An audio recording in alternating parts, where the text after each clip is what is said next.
Well, hey, Krista, welcome back. Thanks for having me back. Just before I jumped on here, I was thinking that your entire time here at the firm has been tumultuous, to put it lightly. And just to recap, you joined just prior to the pandemic and the shift to working from home. I think you were actually the last person that I saw in the office at that time. We sit pretty close to each other in the office, and I think I came over and introduced myself and did a little fist bump because we really were at that time where we didn't know what the heck was happening out there. And so you step in and you navigate 2020, you get through 2021, 2022 rolls around, and even more change has come with that. So I was curious, what's it been like being in the driver's seat these past few years? It's been great.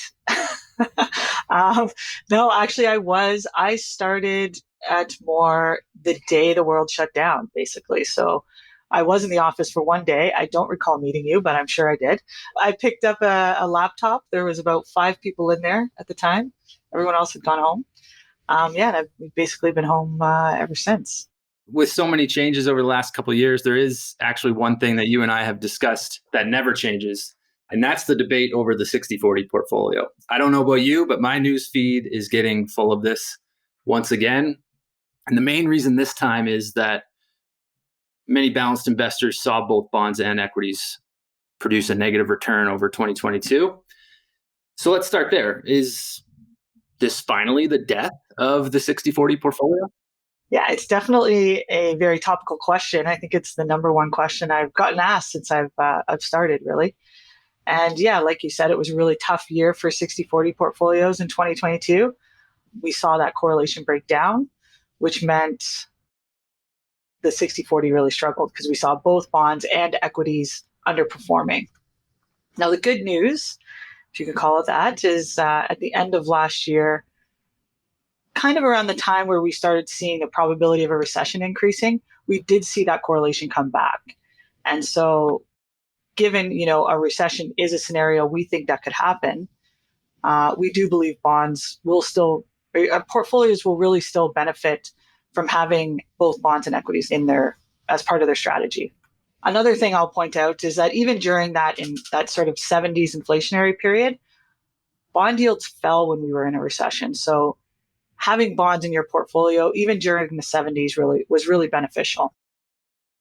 And I guess the other thing I'll mention is when we're talking about 60/40, those portfolios have seen pretty solid returns over the last decade. We've had a backdrop of, central banks lowering rates, keeping rates low, adding just an extraordinary amount of liquidity via QE. And that really saw both bond returns and equity returns doing really well, which created double-digit returns for that sort of traditional 60/40 portfolio. Now, central banks could do that, and they could be that supportive because we were in a disinflationary environment. Maybe we're going back to that. But I think if we're in an environment where inflation remains higher or at the higher end of central bank targets and central banks are less supportive, I think one of the things we should be prepared for is the fact that 60/40 portfolios might actually have a lower return over the next decade than what they did the previous 10 years. So long story short, 60/40 is not dead, but we should probably expect lower returns in the future.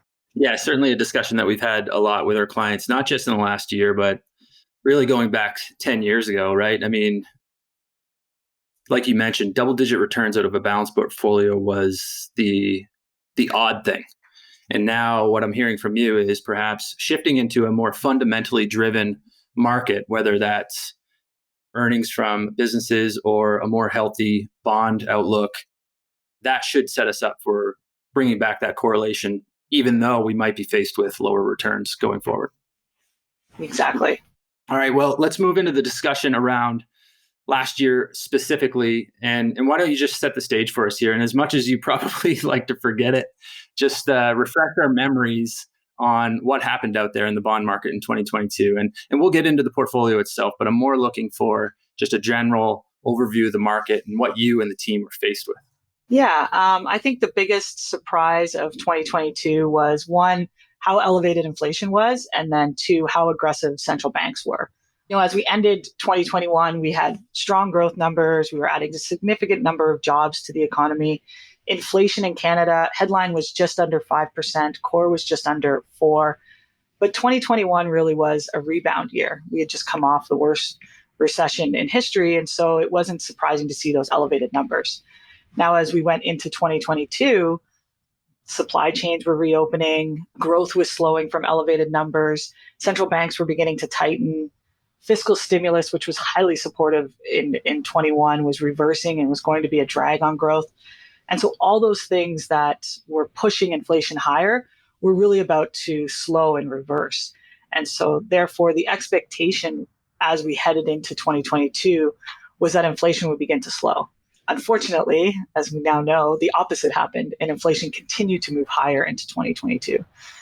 Now, there's a few reasons for this. First, we were hit with some geopolitical events, the war between Russia and Ukraine, which caused energy prices to skyrocket, which really added pressure to headline inflation. But also, with the power of hindsight, I would say, is the fiscal stimulus we saw in 21 really created a tremendous amount of excess demand that as we started 22, it still needed to be worked off. So commodity prices increasing alongside an economy that was already in excess demand caused inflation to continue increasing in 2022.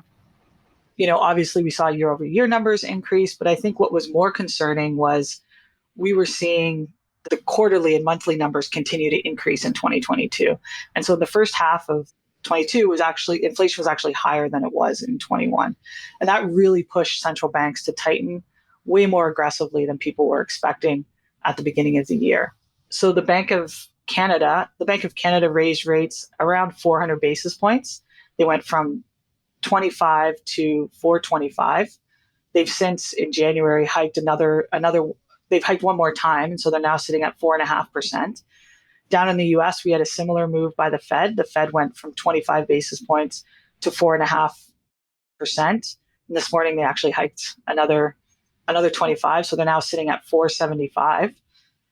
For context, in Canada, that is the fastest pace of rate increases we've seen since the mid-90s.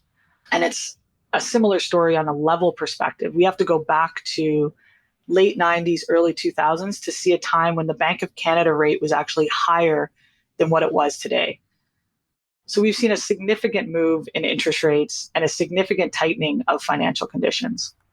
What does that mean for the rest of fixed income markets?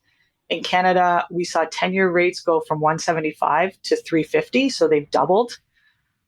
We saw spreads widen 60 basis points from 115 to 175. And we saw the curve invert. So the 2s-10s curve was plus 60 at the beginning of the year, and it was inverted by 75 basis points by the end of the year. That is the most inverted the curve has been since the 80s. So obviously with interest rates increasing, spreads widening, we saw negative returns for fixed income portfolios in 2022. And with longer term yields so much lower than the current short term yields that are out there, 1 years, and basically from 3 years on, it starts to drop off. What's it going to take for that to get out of the inversion, but really just to bring up longer term yields to better reflect reality? Yeah, I think there's really two ways that could happen. So I think what you're asking is how do we invert the curve, basically? There's two ways that can happen. One is the central bank has to cut rates lower, and that will invert the curve. So you take those short-dated interest rates, which are now sitting at 4.5%, and you push those back down to a 2 or something like that. So the central bank cutting interest rates, that's one way that will steepen the curve. The other way, which rarely happens, is the curve just has to readjust on its own. If you get a better growth outlook from the market, and the market starts recognizing or realizing that central banks may stay on hold for a while, that long end could adjust higher. Basically, what you're saying is that standing here today, we have to kind of get through the recession story and see that reflected in yields in terms of better growth going forward for the economy and businesses. Let's talk about the portfolio itself and how things went there. We've talked in the past, Crista, the last few times that you've been on about themes and scenarios that you generally operate with. First of all, what were those kind of heading into this year? And you touched on that briefly already. I'll start with just a quick recap of the process. So, as you mentioned, we come up with themes, and that really helps us guide our research effort. We then come up with economic scenarios for the year, how we think the years could potentially play out. For each economic scenario, we create financial market outlooks. What would the central bank do in that scenario? What's the impact on interest rates, credit spreads? And then we position our portfolio for our highest probability scenario, or our base case effectively. And then we use milestones to really help us understand if we're moving from our base case into an alternative scenario. So that's a recap of the process. With respect to 2022, we started the year with 3 scenarios. Our base case was that growth would slow, but it would remain at or above sort of potential. We thought inflation would move back towards target. And we thought central banks would tighten policy, but they would do so at a measured pace. That was our base case. We had 2 sort of alternative or risk scenarios. One was that headwinds for growth would emerge and we'd see a recession. And then the other one was that inflation would move higher, causing central banks to be more aggressive in the tightening cycle. I would say fairly quickly in the first half of the year, we realized there weren't actually 3 scenarios. There were really 2, and it all came down to inflation. It was whether or not inflation was going to be higher or lower effectively. And I would say central banks consistently sort of confirmed this idea every single time they were asked what they would do if you started seeing a material downshift in growth while inflation was elevated. Their response was always their primary objective was inflation, meaning they were willing to put the economy into a recession in order to get inflation back to target. So growth became less of a factor, and it really came down to inflation, if inflation was going to remain elevated or if it was going to slow down. So at that stage, our scenarios really became inflation started slowing, which allows central banks to tighten less aggressively, or inflation remains sticky, forcing central banks to become more aggressive. And Crista, when you come back to that process, that setting the stage for the base case and the alternative scenarios, what I hear when you say that is, that's our antidote to getting too excited about one over the other. Essentially, you're guarding against placing bets on one narrow set of outcomes. Is that fair to say? Yeah, exactly. The way I think about it is, if you've sort of flushed out the different scenarios that could happen, even if you have high conviction on your base case, as things play out differently, or if they play out differently, it allows you to be more proactive instead of reactive. You've prepared for a different scenario. You know what to look for. You know what your portfolio should look like in that scenario. And so you're not sort of, trying to play catch up at the time. Exactly. So as all of this is unfolding in a relatively rapid moving market as far as bonds go, what were you and the team seeing and reacting to throughout the year? And what were some of those decisions that you had to make along the way? Yeah. So like I said, we started the year with the base case thinking that central banks would be hiking at a more measured pace. And so what that meant from a portfolio perspective is we started the year with a curve flattener. So we were overweight the long end of the yield curve, overweight long bonds, 30-year bonds, and underweight the shorter part of the curve. Again, it was the view that central banks would tighten policy and flatten the curve.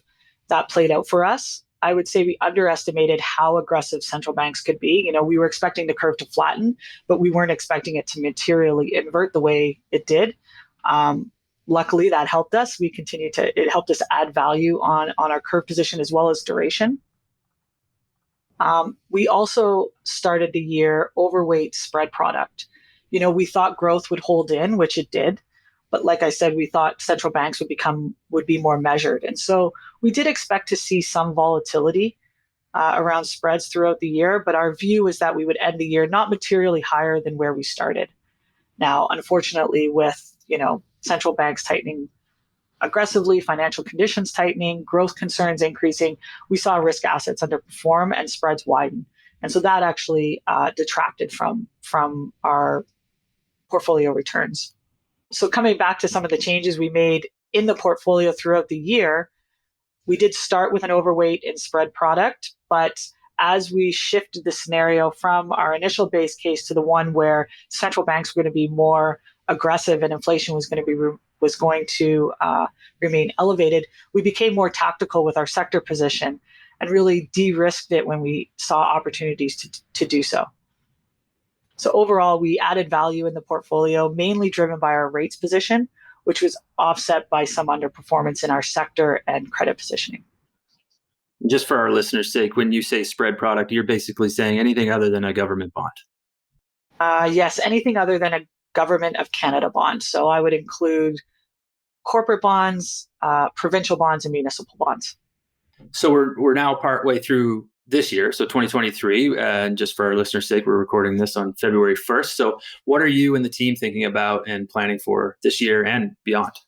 Yeah, so coming back to the process, I'll start with our themes. So as I mentioned, themes are really used to focus our research effort.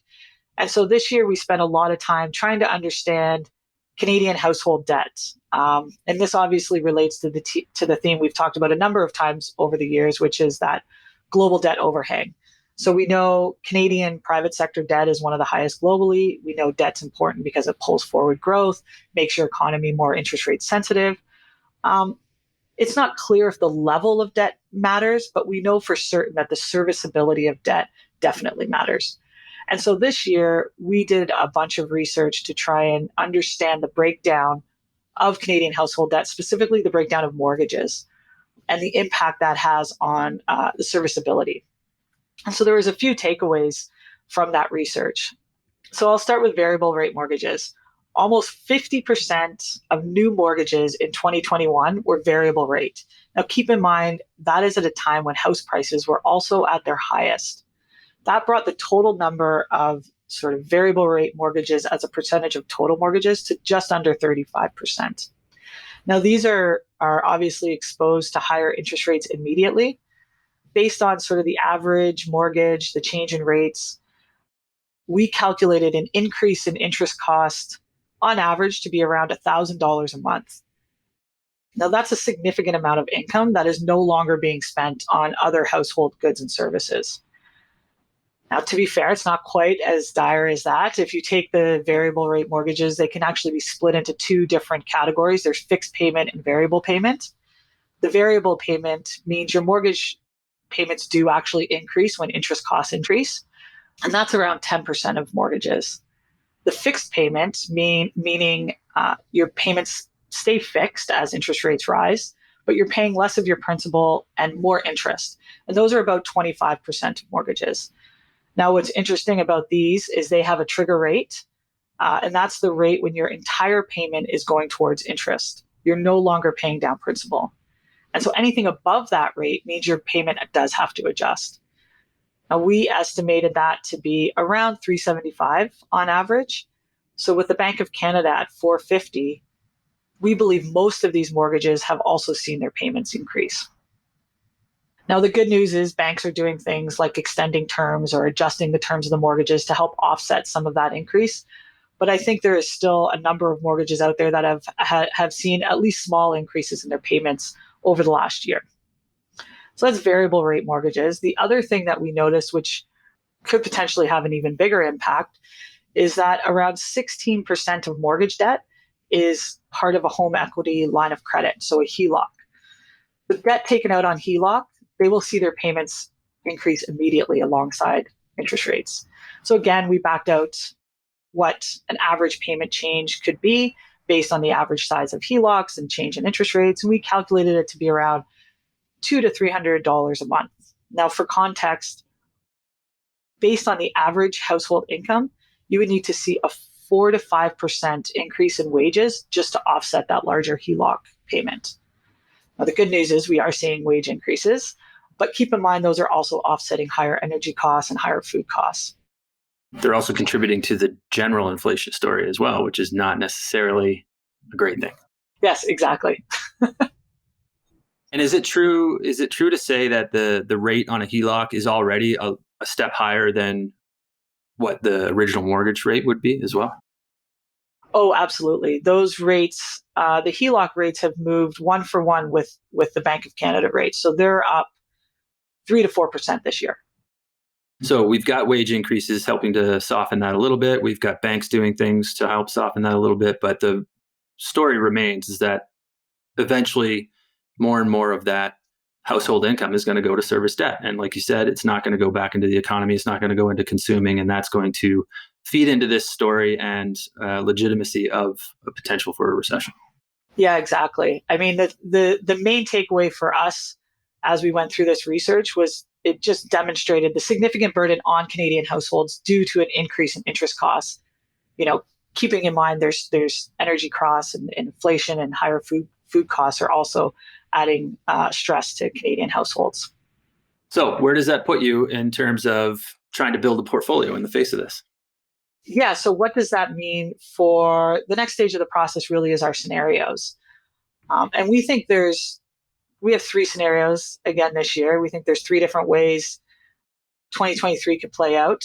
I'll start with our lowest probability scenario, which is a soft landing. And so this is sort of consistent with what the Bank of Canada is forecasting. Inflation moves back towards targets, kind of 3% by the middle of the year, 2% by the beginning of next year. Growth slows to call it stall speed. They have 1 or 2 quarters of zero growth, maybe modestly negative growth, but you end the year, so you end 2023 in a positive growth environment before really picking up in 2024.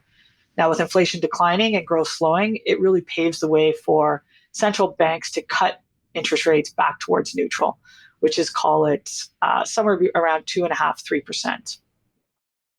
In this scenario, with the central bank cutting, we think interest rates decline modestly. And we think, given the starting point for risk assets outperform. So we see spread tightening. So that's one of our scenarios. The next scenario, which I think is our highest probability or our base case right now, is really that recession scenario. You know, as we mentioned before, we've had a significant tightening of financial conditions.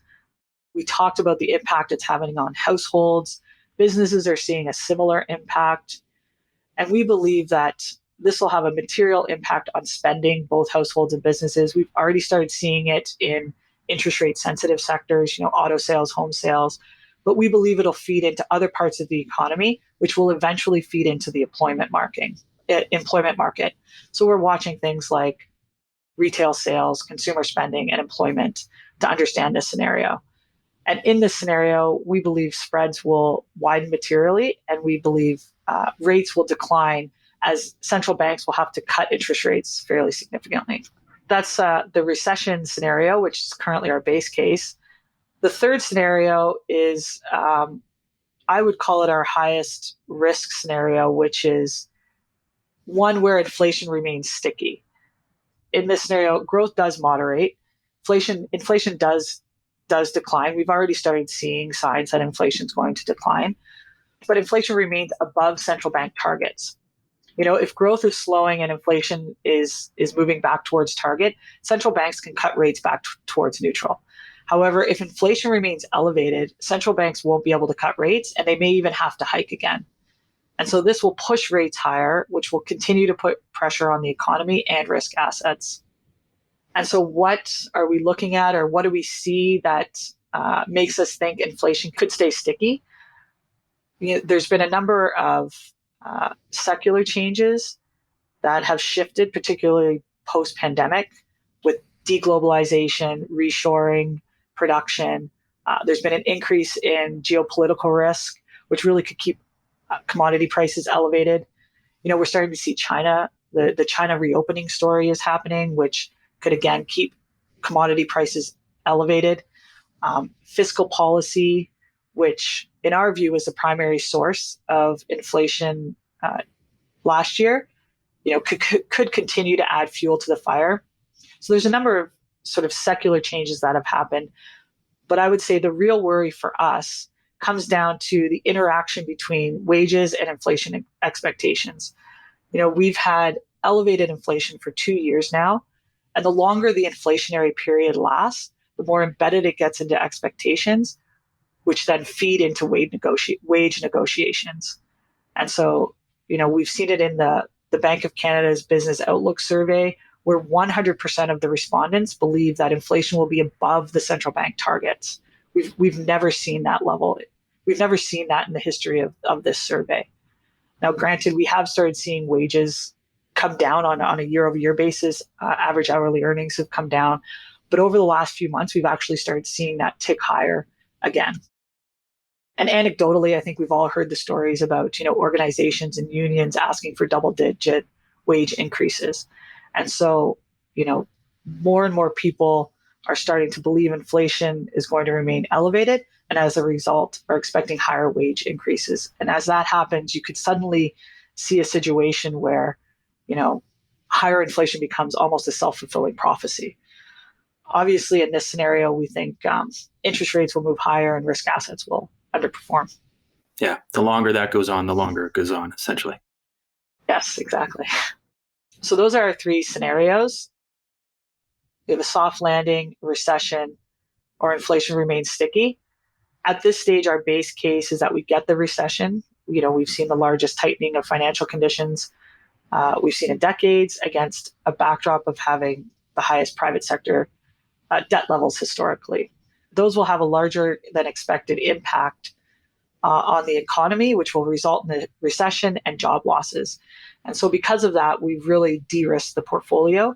On a risk-adjusted basis, we are neutral spread product. We're underweight provincials and municipals with a small overweight in corporates.